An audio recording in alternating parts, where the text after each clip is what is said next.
This is an Appalachian dulcimer or a mountain dulcimer. This one was made in West Virginia, and if you look real close, there's some sound holes here. These are actually made of a walnut shell, cut in half and inlaid in there.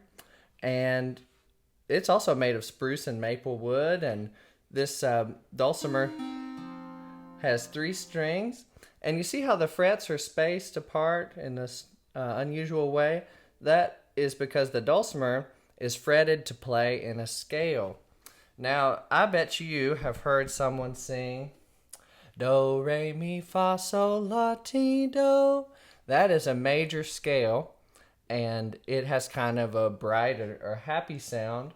Now, I want to play you a minor scale here on the dulcimer and see what it makes you think of, what emotion it makes you think of.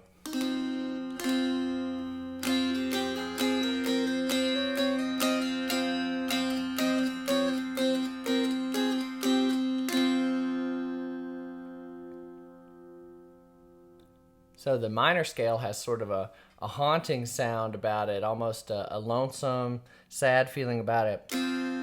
So there's a long tradition of people making music here in eastern Kentucky, and especially at Hindman Settlement School and Pine Mountain Settlement School. People have been doing old-time dances and singing old ballads and all kinds of music here at the settlement schools. And this is a song that was collected at Pine Mountain Settlement School over 100 years ago. It's called Over the River to Feed My Sheep, or Charlie, some people call it.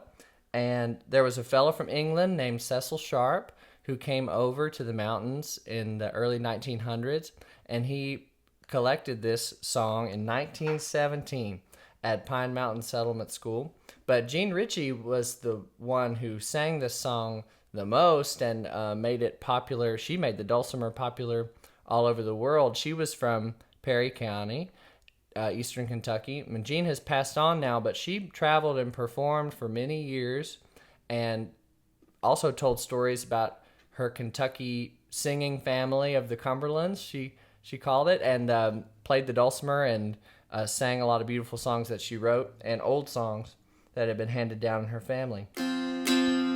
So this is one from the Ritchie family. It was also collected at Pine Mountain.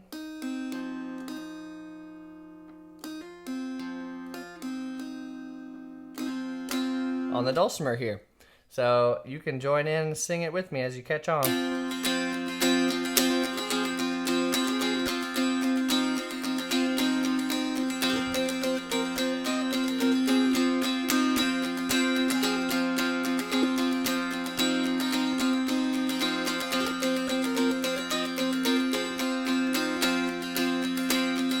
Charlie, he's a nice young man. Charlie, he's a dandy. Charlie, he's the very lad that stole my striped candy. Here's the chorus.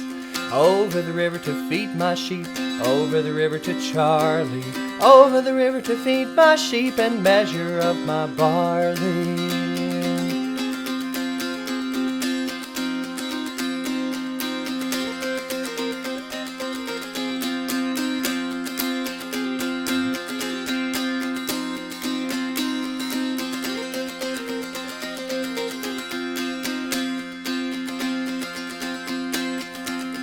Don't want your wheat, don't want your cheap, neither don't want your barley.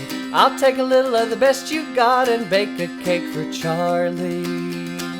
Over the river to feed my sheep, over the river to Charlie, over the river to feed my sheep and measure of my barley.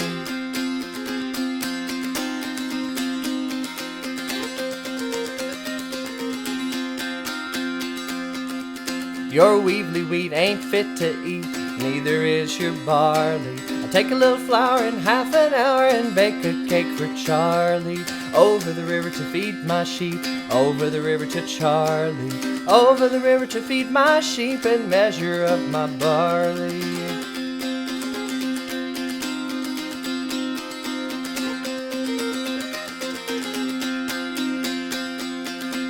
My pretty little pink, I once did think I never could do without you. Now I've lost all hope of you, I care very little about you. Over the river to feed my sheep, over the river to Charlie, over the river to feed my sheep and measure of my barley. All right.